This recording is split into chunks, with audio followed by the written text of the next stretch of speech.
would happen if overnight every single person stopped believing in gods, spirits, or anything supernatural? No prayers, no rituals, no holy books treated as infallible truths. A world where billions of people wake up tomorrow and realize that what they thought was divine was, all along, a human story.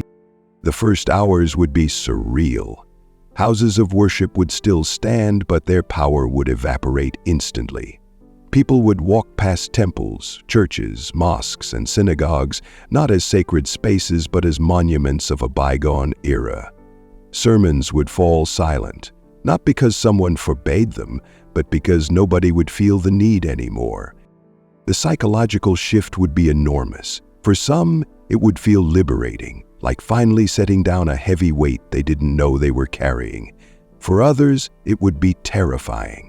The comfort of cosmic order, of a personal protector, gone in an instant. There would be an identity crisis on a scale the world has never seen, when your sense of purpose, your moral compass, and your idea of ultimate justice all tie back to something that no longer exists in your mind. What happens next? Would society collapse? That's the question people often ask when they hear a world without religion. But the truth is far more interesting. Humans didn't start with religion because a god told us to worship. We created these systems to explain the unknown, to manage fear, to unite tribes. So the disappearance of belief wouldn't erase those needs. It would change how we meet them. The first big shift would happen in law and politics. Laws rooted in divine authority would lose their justification overnight. In countries where religious texts are the foundation of legal codes, lawmakers would scramble. What happens to blasphemy laws if no one believes? What happens to morality clauses based on scripture?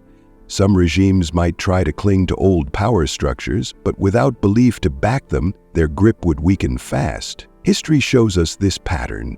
When divine authority loses credibility, secular power structures take over. The Enlightenment was one example, but this would be like the Enlightenment compressed into a single day. Education would transform too. Entire curricula built around theology would vanish. Time once spent memorizing verses would shift towards science, philosophy, critical thinking. That's billions of human hours redirected toward understanding reality instead of defending dogma. Imagine the acceleration in knowledge when minds are freed from reconciling every discovery with an ancient text. Think of the resources, mental, financial, and emotional, that would suddenly be available for innovation.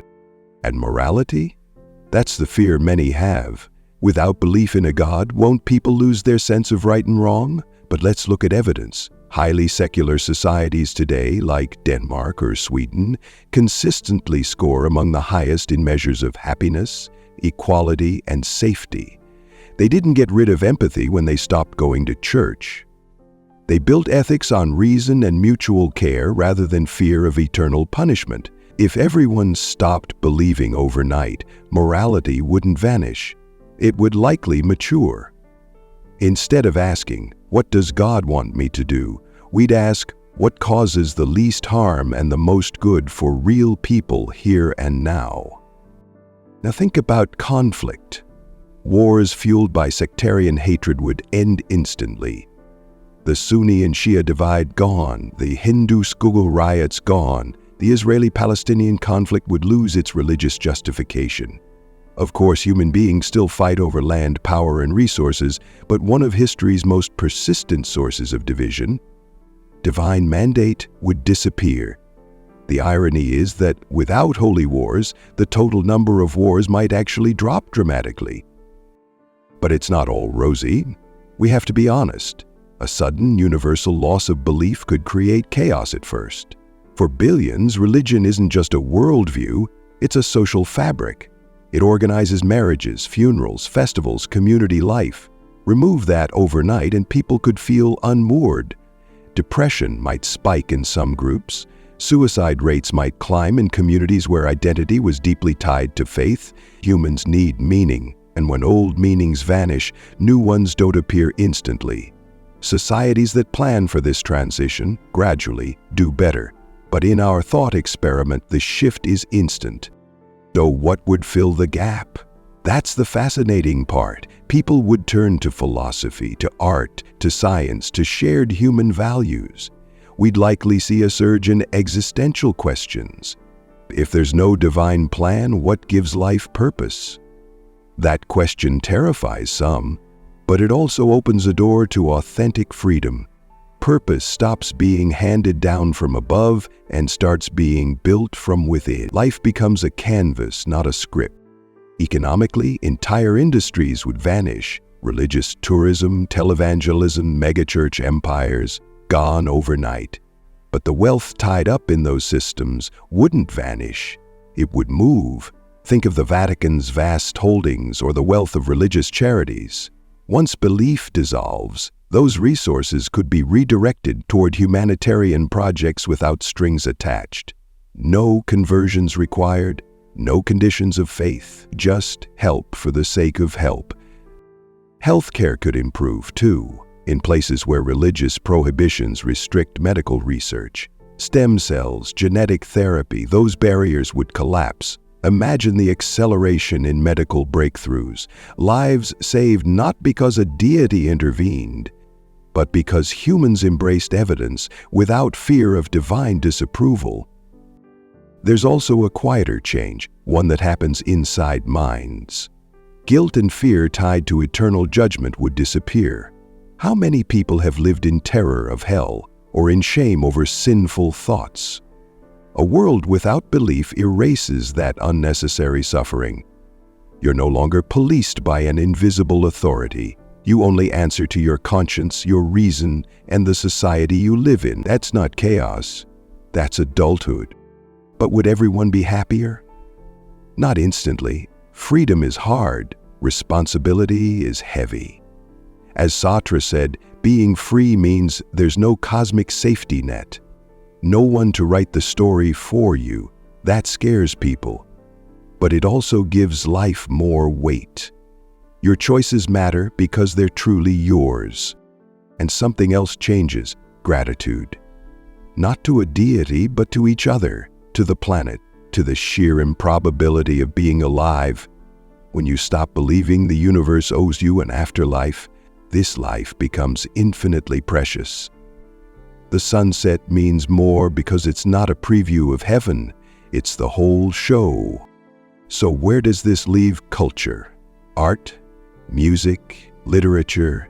So much of it was born from religion. Cathedrals, gospel choirs, sacred poetry, these are human creations inspired by faith. If everyone stopped believing overnight, those works wouldn't vanish.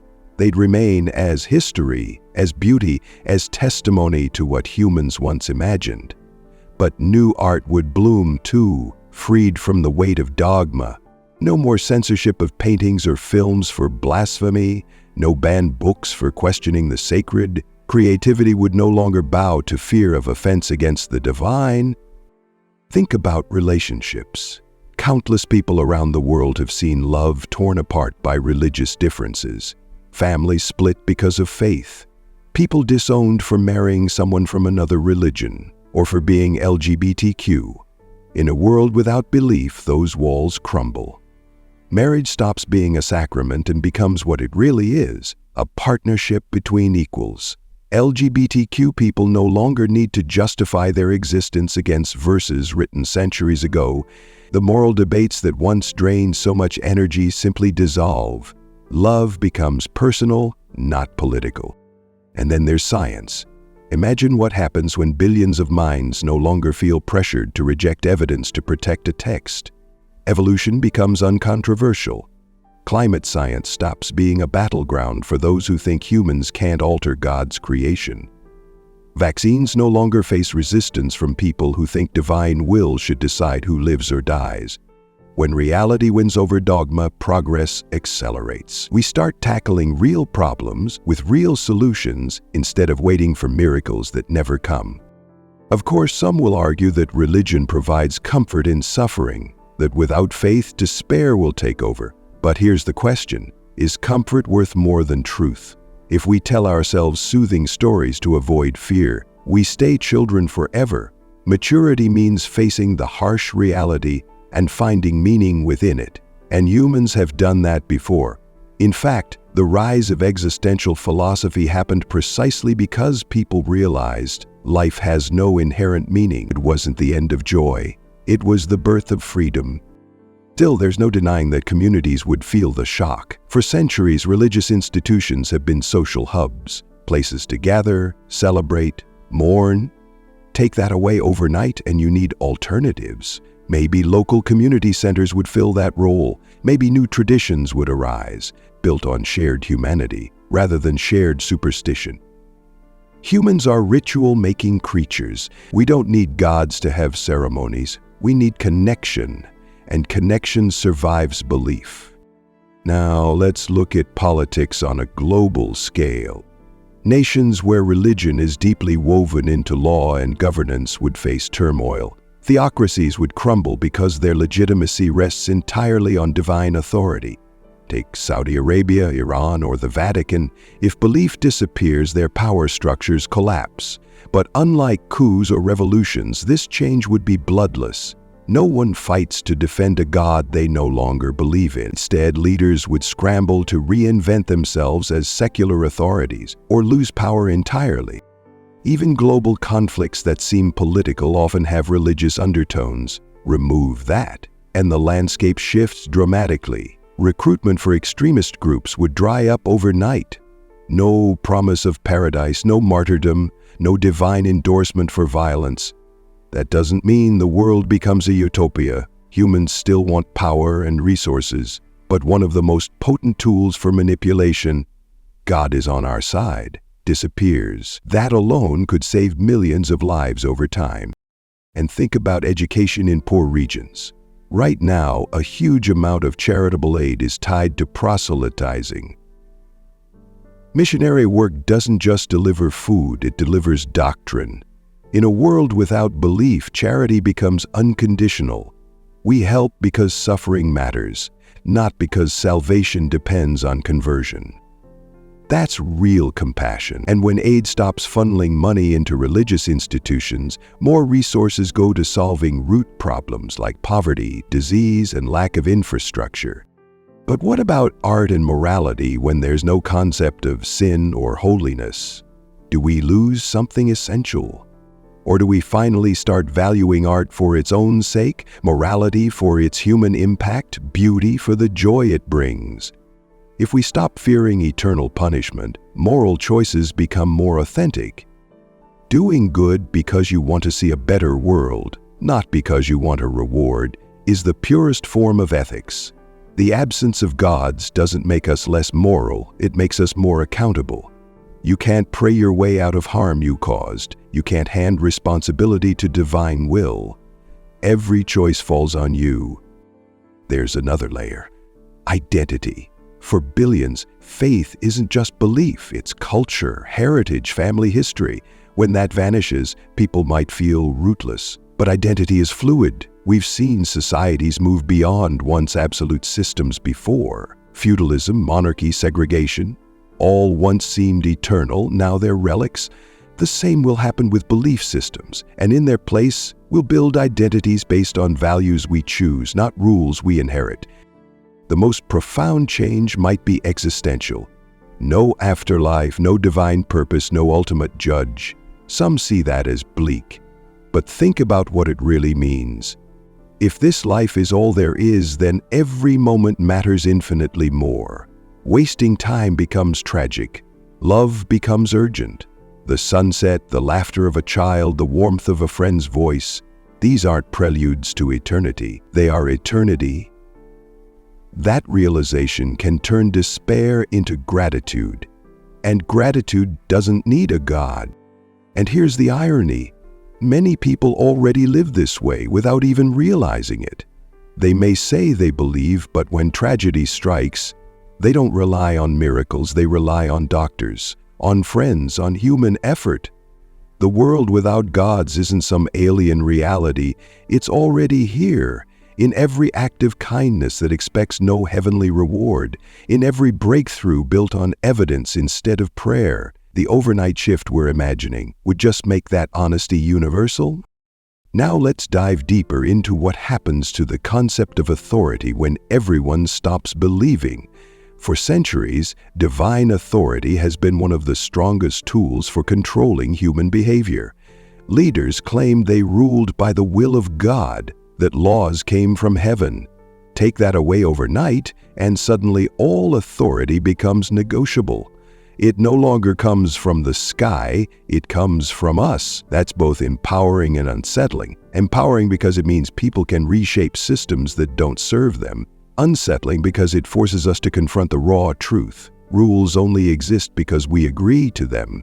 There is no cosmic backup plan, no ultimate enforcer waiting to punish the corrupt. It's just us holding each other accountable. Some might fear that this would lead to lawlessness, but history says otherwise. The world's most stable, peaceful societies today are also among the least religious. Why?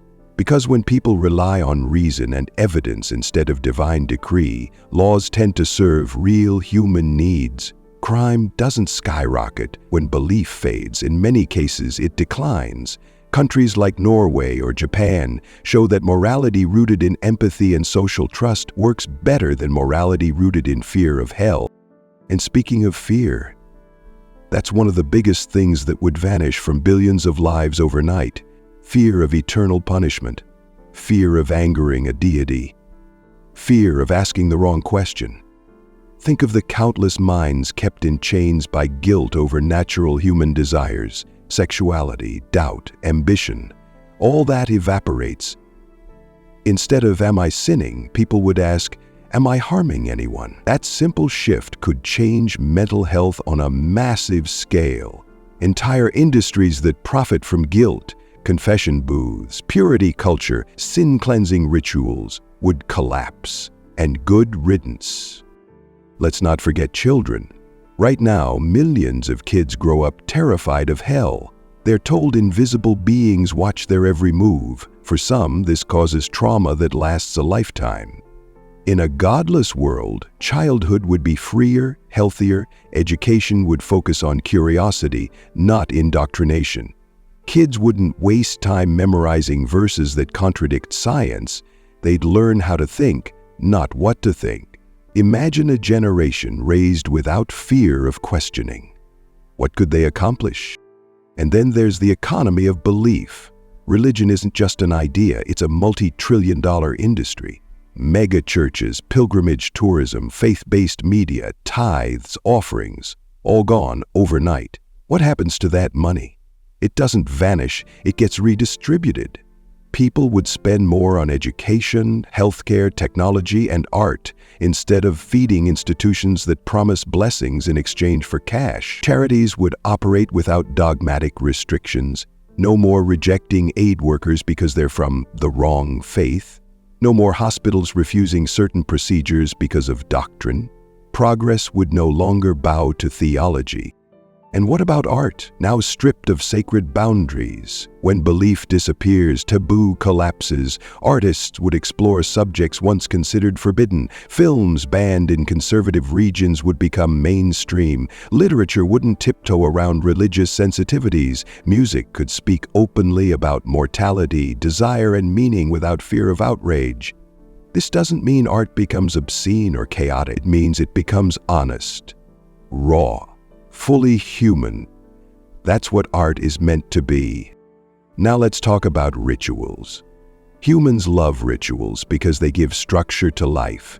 Birth, marriage, death. These events feel too big to leave unmarked. Religion monopolized these moments for millennia, but in a godless world, new traditions would emerge. Funerals focused not on afterlife fantasies, but on celebrating the person's real life. Weddings that honor love without vows to deities. Coming-of-age ceremonies that emphasize responsibility and critical thinking. None of this disappears because belief does. If anything, it becomes more meaningful when the focus is on the living, not the imagined. What about holidays? So many of them are tied to religious calendars, but the essence of a holiday isn't belief, it's togetherness. Families could keep the festivals they love, stripped of dogma. People already do this. Millions celebrate Christmas as a cultural event, not a holy one. In a godless world, that trend becomes universal. You still get the lights, the music, the shared meals, without the guilt, the judgment, the superstition. The question remains, would life feel empty without faith? Or would it feel fuller because every ounce of meaning has to come from within, from relationships, from creativity, from curiosity? When you stop looking for answers in the sky, you start looking for them in each other. And that might be the greatest upgrade humanity ever experiences. But there's a deeper shift we haven't touched yet. The disappearance of the idea of eternal justice. No heaven for the virtuous, no hell for the wicked. That sounds scary at first. How do we cope with the fact that some evil people will never be punished beyond what humans can do? But here's the truth. Even now, the promise of divine justice doesn't solve that problem. History is full of tyrants who died peacefully in their beds, convinced they were going to paradise. Belief doesn't guarantee justice. It delays it, often making people passive in the face of injustice. When you think God will fix it, you're less likely to act. In a godless world, there's no illusion of cosmic cleanup. If we want justice, we have to build it here, now, together. That urgency can make societies fairer, not crueler. Another point people often miss: diversity of thought would still exist. We wouldn't all agree just because gods disappear. People would still debate ethics, politics, art, economics, but those debates would be grounded in evidence and reason instead of because my scripture says so. That alone would make conversations more productive. Policy would be based on outcomes, not dogma. That's how you solve real problems like poverty, inequality, and climate change, by dealing with reality instead of negotiating with an invisible power. And yes, there would still be awe. Losing gods doesn't mean losing wonder. The universe is vast beyond comprehension. Stars forging elements, black holes warping space-time, life evolving from stardust. That's awe without mythology. Science doesn't kill mystery, it expands it. When you realize there's no divine hand arranging it all, the sheer randomness and complexity of reality becomes even more breathtaking. The cosmos isn't less beautiful without gods, it's more beautiful because it's real. Now, let's look at the emotional core of this shift. For billions of people, belief isn't just about answers, it's about belonging. You don't just lose a god overnight, you lose a tribe. The sense of being part of something bigger, the shared rituals, the songs, the certainty that someone is watching over you, gone in a single sunrise. That could feel like grief on a planetary scale. It would be a quiet grief, but profound. And like all grief, it would pass. Slowly, painfully, but it would pass. What comes after is freedom. But freedom isn't painless. Freedom forces us to grow up. No more appealing to a higher power to explain suffering. No more blaming the devil for evil or crediting miracles for luck. The good and the bad are ours, all ours. That can feel crushing at first, but it's also empowering. If no God will stop the next pandemic or prevent the next war, then it's on us to do it. And history shows we're capable. Vaccines didn't come from prayer, they came from science. Civil rights didn't advance because scripture changed, they advanced because people acted. A godless world doesn't mean hopelessness, it means responsibility. And with responsibility comes progress. Let's consider something few people talk about: the effect on personal relationships. Right now, countless friendships and families break apart because of faith differences. Parents disown children who leave the religion. Couples divorce over spiritual disagreements. Overnight, all of that ends. Imagine the emotional energy humanity would reclaim if we stopped fighting over whose God is real. That energy could go into building instead of breaking. Now think about gender equality. Across the world, some of the most entrenched barriers against women and LGBTQ people are rooted in religious doctrine. Remove belief, and those barriers collapse. No sacred texts declaring women submissive, no divine prohibitions against same-sex love. Does that make sexism and homophobia disappear entirely? Of course not. But it removes their strongest justification. Bigotry without holy backing looks a lot uglier and harder to defend. Equality accelerates when tradition loses its supernatural armor. And what about sexuality itself? For millennia, religion has turned natural desires into sources of shame. People tormented by guilt for simply being human. In a godless world, that guilt evaporates. Sex stops being sinful and becomes what it always was, a natural, intimate, consensual act. No purity culture, no sin lists, no fear of eternal damnation for loving the wrong person. Entire generations would grow up healthier, freer, happier in their own skin. But let's not pretend this transition would be smooth. Whole industries built on faith would collapse. Publishing, broadcasting, pilgrimage tourism, theological schools, gone. Millions of jobs lost in the short term. But what replaces them? Industries based on evidence, education, healthcare, innovation. Think about the explosion in demand for mental health professionals as people adjust to a world without supernatural comfort. Think about the growth of community-building organizations that provide belonging without dogma. New needs create new opportunities. Humanity has always adapted, and it would again. Now consider art from another angle. While religious art gave us Michelangelo's ceiling and box masses, it also imposed chains. Artists censored, scientists silenced, thinkers burned at the stake for heresy. In a godless world, no one risks death for asking a question. That's progress in its purest form. And let's not forget, beauty doesn't need belief. Van Gogh painted swirling skies without theology guiding his brush. Beethoven's symphonies soar without sermons. Art thrives on human passion, not divine permission. One of the most profound changes would be in how we view death. For many, the hardest part of losing belief is losing heaven. The idea that we'll never see loved ones again can feel unbearable. But here's the truth. Clinging to an afterlife often cheapens this one. When you think eternity awaits, life becomes a rehearsal, not the main act. Without that illusion, every goodbye becomes sacred because it's final. Every hug matters more because it's the last you'll ever share with that version of each other. This doesn't make death easier, but it makes life richer. The urgency of mortality is what gives meaning its edge. And gratitude, real gratitude, would deepen. Instead of thanking a deity for a meal, you'd thank the farmer, the driver, the cook. Instead of crediting divine mercy for your survival, you'd thank the doctors, the researchers, the sheer luck of genetics and circumstance. Gratitude becomes grounded, tangible, sincere.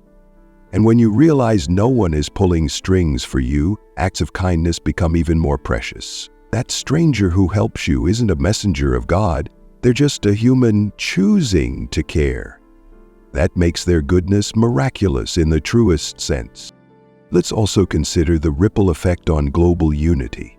Religion draws lines. Who's in, who's out, who's saved, who's damned. Erase those lines and you remove one of history's deepest fractures. Will prejudice vanish? No, but one of its biggest engines stalls. Nations stop identifying as Christian countries or Islamic republics. They identify as communities of humans sharing one planet. Tribe of the faithful to the tribe of humanity could transform international cooperation. Climate change, poverty, pandemics, these are global problems that demand global solutions. Without belief-based divisions, collaboration gets easier. Now, does this mean life becomes perfect? Of course not. Humans will always find reasons to fight. Ego, greed, power, those don't vanish with gods, but they lose a powerful amplifier. Wars fought over oil are bad enough. Wars fought with divine sanction are catastrophic. Remove the second kind and the death toll drops. That alone would be a historic victory for peace. And here's something often overlooked. Creativity in science would explode. Entire fields currently slowed by religious resistance, genetics, reproductive technology, AI, ethics, would advance without interference. No more lobbying against life-saving research because it plays God. No more school boards banning evolution. No more pandemics worsened by faith healers telling people to skip vaccines. Progress accelerates when facts stop negotiating with faith. So after all this, what kind of world do we end up with? Not a utopia, not a dystopia, but a world finally honest with itself. A world where meaning isn't handed down but handcrafted. Where morality isn't outsourced to invisible beings but built through reason, empathy, and shared experience. A world where death is real, so life becomes priceless. Where awe belongs to reality, not fantasy. Where gratitude flows not to heaven, but to the hands that help us here on earth. Would everyone be happy in that world? No. But they'd be free. And that freedom, heavy and exhilarating, might be the most human thing of all. Here we are, at the end of this thought experiment. A world without gods, without prayers, without holy books. Would it be chaotic? Maybe for a while. Would it be liberating? Absolutely. Because what disappears isn't just superstition. It's the illusion that someone else will solve our problems, that justice is guaranteed, that meaning is pre-written. What takes its place is harder, but far more honest. Responsibility shifts entirely to us. The wars we prevent, the diseases we cure, the inequalities we erase, all of it depends on human hands, human minds, human choices. That's terrifying, yes, but it's also empowering. When there's no one else to save us, we start saving ourselves. And what about purpose? Without God's, purpose becomes personal. It's not handed down in commandments. It's crafted from values, passions, and relationships. That means your life can mean whatever you choose to make it mean. That freedom is daunting, but it's the kind of freedom that turns existence into art. In this world, morality doesn't vanish, it matures. Good and evil stop being cosmic teams and start being real consequences. We do good not for heaven, but for humanity. We avoid harm not for fear of hell, but for compassion. That shift makes every ethical choice more authentic because it comes from reason and care, not fear and reward. And maybe the greatest gift of this world is wonder, the kind of wonder that doesn't need magic, because the truth, unvarnished, unscripted, is awe-inspiring enough. A star exploding millions of light years away, DNA spiraling inside a single cell, consciousness emerging from atoms forged in stellar furnaces. None of it needs a god to be miraculous. It already is. So what if everyone became an atheist overnight? Humanity would lose its oldest story and write its own. A story not of heaven and hell, but of earth. Not of eternal judgment, but of fleeting precious time. A story where we stop waiting for paradise and start building it right here for everyone.